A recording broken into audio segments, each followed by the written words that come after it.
Every martial art passes down techniques, but what about the decisions behind them? Here's what's missing and how you can fix it. Every martial art begins with someone who figured out what works. They developed effective techniques, drilled them, and taught students. But here's the issue. What gets passed down is incomplete. Students learn the visible movements, the punches, the kicks, the throws. What they don't learn is the internal logic that drove those movements.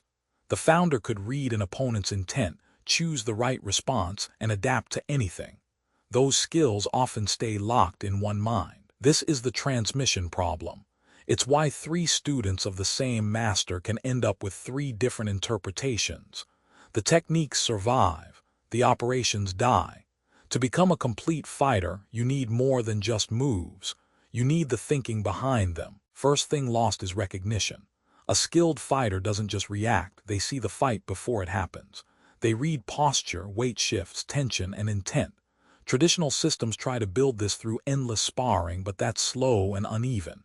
You need a better method. Start by isolating one cue in training.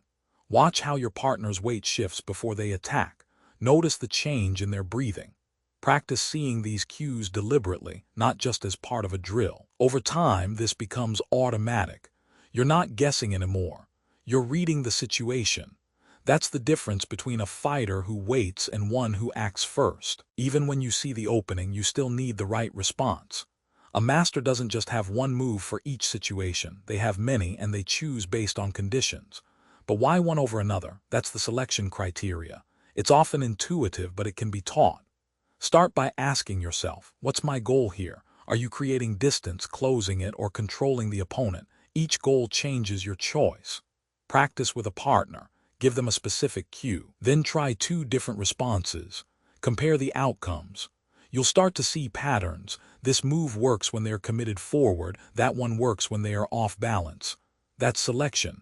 It's not magic, it's logic. Watch a master flow from one technique to another. It looks seamless. That's bridging logic, the understanding of why one movement naturally leads to the next.